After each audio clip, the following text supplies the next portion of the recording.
Seja bem-vindo. Agora nós vamos para o capítulo 2, Conduta Moral na Sala de Aula. Lembrando, vai lá, baixa o livro digital ou, se você quiser adquirir o livro físico, fica à vontade, tem um desconto legal para você, tá bom? Capítulo 2, vamos lá. Quando você pega o capítulo 2, ele vai ter uma introdução geral e aí ele traz dois temas aqui dentro, dois títulos. O primeiro é as estratégias para lidar com situações de bullying e comportamento antiético, e como criar um ambiente que promova a empatia e o respeito. E a ideia agora é a gente te mostrar na prática como fazer isso, tá? Então, Sandro, o que você gostaria de começar a falar sobre isso daqui? Eu acho que reforçar, né, a ideia que a gente falou, já vem falando, né, que os valores eles têm que ser transformados em ações, né, e Certo? em comportamentos claros. Então, quando a gente vai trazer essa parte, né, a gente está falando aqui da conduta, né, a conduta, nós vamos ver ela em ações, é a conduta, é o atuar da pessoa. Sim. Depois, aqui, quando a gente vê o atuar das pessoas, só assim, antes de entrar nos casos, às vezes a gente julga o atuar dele, né? A gente julga o atuar, mas a gente também, por detrás do atuar de toda pessoa, estão as intenções, estão as emoções que a pessoa que fez com que ela. Então, a gente sempre tem que tratar, primeiro, de não julgar, né? Mas na hora de, no caso, a escola, principalmente lidando, né, com caso de alunos que promovem o bullying, que fazem o bullying com outros alunos, você tem que conversar com essa pessoa e entender, né? Não só o ato em si, senão os sentimentos, as coisas que estão por detrás daquele ato em si, tá? Às vezes esse aluno vem de uma família desestruturada. Então não é simplesmente eu vou lá e vou punir o agressor, tá? Isso Não aí. vou só punir o agressor, eu tenho que entender o contexto que esse aluno está vivendo, que faz com que ele atue dessa forma. Porque aí eu vou poder trabalhar com esse aluno, eu vou poder trabalhar com ele, né? Então, isso também é sumamente importante. É importante falar desses temas em sala de aula, é importante fomentar, né? Que Nossa, e existem muitas maneiras, a gente vai trazer alguns exemplos de como a gente pode estar trabalhando para que eles se conscientizem de que o atuar dele faz dano, né? O atuar dele faz dano.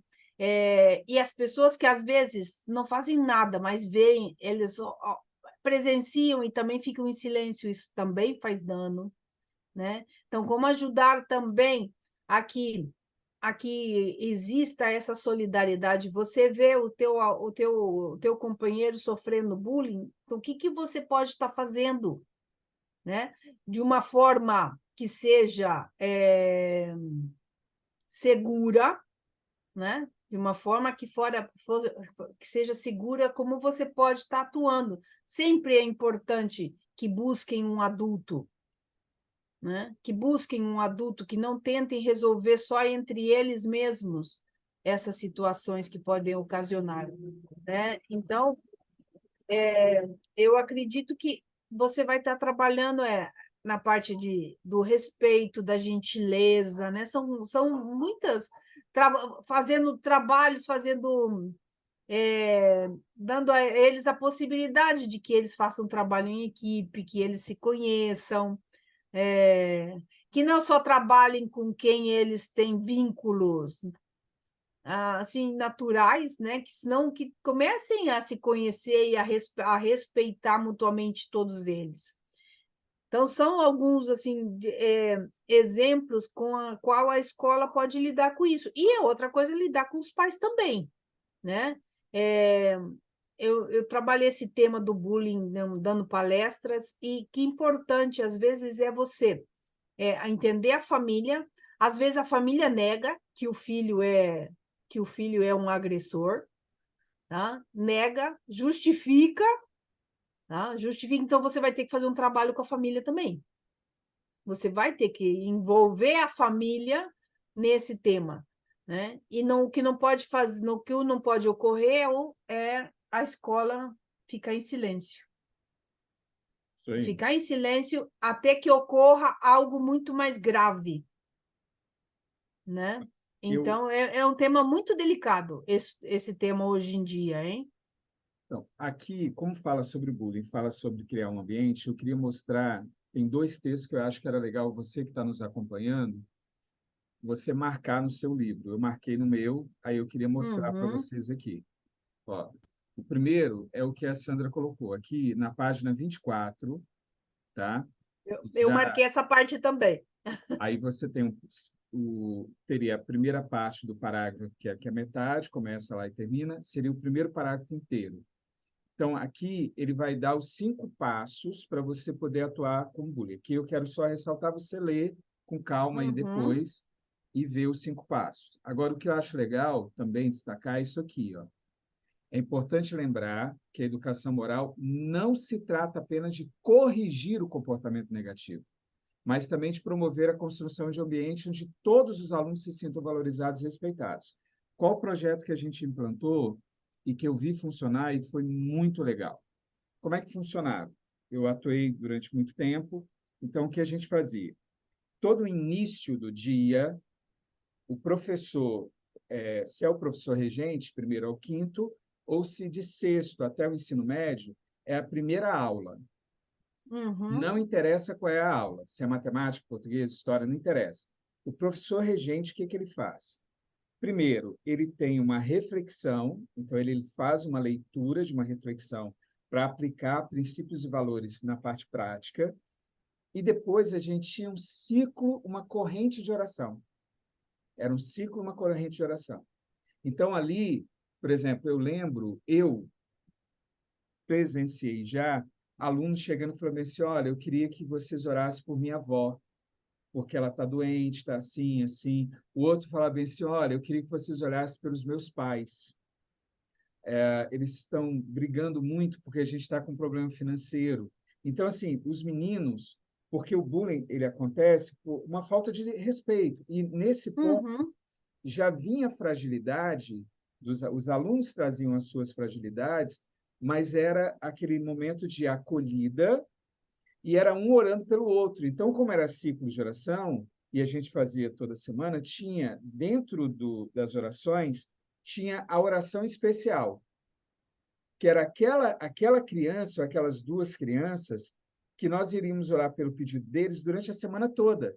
E os alunos poderiam mandar mensagens para eles. Então, no período do passado, podia ligar, né? Eu dou aula desde a época que não existia celular e tal, então, assim, ligava mesmo telefone fixo, ou mandava mensagem, ou, atualmente, mandava no WhatsApp, estou orando por você, ó, pegava uma Uhum. mensagem, mandava para a pessoa. Então, assim, foi um projeto muito legal, porque era todo o início do dia, então a gente ficava ali uns 10 minutinhos. Então, todas as primeiras aulas, a primeira aula do dia era destinada a isso. E fazia um bem, porque você via as crianças vindo, era um momento onde você tinha uma integração entre eles, e isso facilitava para criar um ambiente positivo. Então, essa frase, que pensar nisso não é você ir lá e corrigir, é você montar um ambiente positivo e não só trabalhar no negativo. Então, é importante quem está nos ouvindo, nos assistindo, lembra disso. Se você criar um comportamento positivo, você não vai ter que corrigir o comportamento negativo. Então, acho que bem legal a gente lembrar disso. Tem mais alguma outra situação, outro que você lembre de técnica Não, prática para fazer eu isso? lembrei agora de uma técnica, né, no sentido de você ver como você que a gente vai falar, a outra parte é a empatia, né, e o respeito. Então a gente fez uma vez a dinâmica, né, com os alunos, eram 2 grupos, né, ficavam 2 grupos nas salas assim, né, e eu vi isso num filme também. Eu vi isso num filme de uma história real, acho que era Escritores para a Liberdade, eu acho que o exemplo foi aí também, mas eu vi numa sala de aula também. O que faziam? Né, os alunos de um lado e do outro, e existia muita dificuldade entre eles de convivência. Então, começavam a fazer perguntas, né? Quem vive tal coisa? E aí, quem se relacionava com aquela vivência passava para frente, dava um passo para frente, aí voltava, né? É, quem tem dificuldade de tal coisa, ou quem vive tal alegria, quem em casa tem muitos irmãos, quem tem poucos irmãos, e eu fazendo perguntas assim relacionadas, né, com a vida deles, com a vida dos alunos, e a ideia é que eles pudessem ir se olhando, né? Por quê? Porque aí eles iam vendo que, nossa, as diferenças deles eram muito poucas. Eles tinham mais coisas em comum do que eles mesmos pensavam, né? Então, dinâmicas como essa ajudam a criar essa empatia, esse respeito, né? De que vai evitar também. Se a gente, assim como o Marcos reafirmou, e essa parte traz, né? Não se trata simplesmente de você ir lá e, como vamos dizer, apagar o fogo, né? A nossa educação não pode ser uma educação de bombeiros que está apagando fogo, senão ele tem que ajudar a criar ambientes que não sejam necessários apagar fogo nenhum, apagar fogo nenhum, entendeu? Então, formando realmente esses valores, fomentando isso diariamente, a gente vai, pelo menos, ter menos probabilidade de que essas coisas aconteçam na escola. E o legal, quando você coloca os alunos para contar essas histórias, isso pode ser uma aula de redação, isso pode ser que Aham. você vai envolvendo, contando as histórias, conecta. Eu lembro que a gente fez um projeto e teve um menino que ele falou do medo. Aí ele escreveu e falando sobre o medo que ele estava sentindo. E ele comentou o seguinte, foi um aluno, ele passou por um problema e ele agora ia fazer uma cirurgia, e ele estava com medo de morrer na cirurgia. E quando ele começou a falar do medo, que ele tinha que ler na frente de todo mundo, ele começou a chorar. E foi Uhum. legal que a turma, enquanto ele ia fazendo, quando viu que chegou um momento que ele simplesmente perdeu o equilíbrio mesmo, chorou e desabou, vários da turma começaram a se levantar e ir para abraçá-lo. Então, ou seja, você cria assim um clima de ouvir a emoção do outro, entender que o outro passa pelas mesmas coisas que você, e aí você começa a fazer isso. Então, ao criar para você poder respeitar o outro, conversar sobre o clima, o professor na sala de aula montar um clima assim com grupos, isso agiliza para caramba e ajuda a montar uma conduta que é o que a gente quer fazer, o comportamento. A gente precisa ensinar um comportamento que esteja inserido dentro desse princípio, dentro dos valores que nós acreditamos, né? Um outro exemplo, né, eu trabalhei numa escola em Santos, né? E um dos projetos que a gente tinha lá era os alunos agora seria 9º ano, né? Nós tínhamos fora do currículo, era fora das matérias do currículo, um encontro semanal para trabalhar temas relacionados com o desenvolvimento pessoal, com o relacionamento com os outros, com a vocação, com o sentido da vida.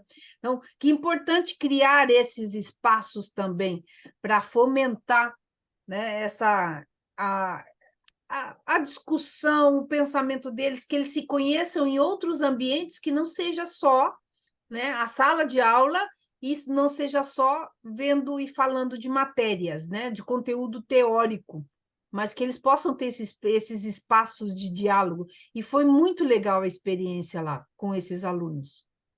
Então, você que está com o livro, você que está estudando com a gente, tal, leia o capítulo 2. Lá tem outras histórias, tem aquela que eu falei, o processo que você pode seguir, dos 5 passos para resolver a parte do bullying. Então, leia e vamos encerrando por aqui. A gente se encontra no capítulo 3, onde a gente vai falar sobre o caráter e ver também várias formas práticas de como desenvolver isso na sala de aula. Beleza? Então, fechamos por aqui e agora nós vamos nos encontrar no capítulo 3.